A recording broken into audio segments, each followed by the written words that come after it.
August 11th, 1 Corinthians chapter 7th, verse 1st until 24th. Now concerning the things whereof you wrote unto me, it is good for a man not to touch a woman. Nevertheless, to avoid fornication, let every man have his own wife, and let every woman have her own husband. Let the husband render unto the wife due benevolence, and likewise also the wife unto the husband. The wife hath not power of her own body, but the husband. And likewise also the husband hath no power of his own body, but the wife. Defraud you not one the other, except it be with consent for a time, that you may give yourselves to fasting and prayer, and come together again, that Satan tempt you not for your incontinency. But I speak this by permission, and not of commandment. For I would that all men were even as myself. But every man hath his proper gift of God, one after this manner, and another after that.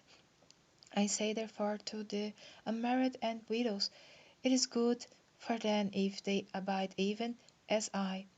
But if they cannot contain, let them marry. For it is better to marry than to burn. And unto the married I command, yet not I, but the Lord, let not the wife depart from her husband, but and if she part, let her remain unmarried, or be reconciled to her husband, and let not the husband put away his wife. But to the rest speak I, not the Lord. If any brother hath a wife that believeth not, and she be pleased to dwell with him, let him not put her away. And the woman which hath a husband that believeth not, and if he be pleased to dwell with her, let her not leave him. For the unbelieving husband is sanctified by the wife, and the unbelieving wife is sanctified by the husband. Else were your children unclean, but now are they holy. But if the unbelieving depart, let him depart. A brother or a sister is not under bondage in such cases, but God hath called us to peace. For what knowest thou, O wife, whether thou shalt save thy husband?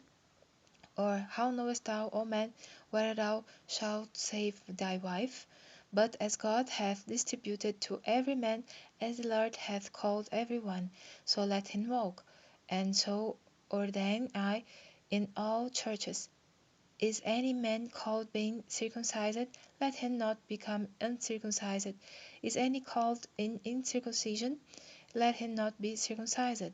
Circumcision is nothing, and incircumcision is nothing, but the keeping of the commandments of God. Let every man abide in the same calling wherein he was called. Art thou called being a servant? Care not for it. But if thou mayst be made free, use it rather. For he that is called in the Lord, being a servant, is the Lord's freeman. Likewise also he that is called, being free, is Christ's servant. Ye are bought with a price. Be not ye the servants of men. Brethren, let every man, wherein he is called, therein abide with God.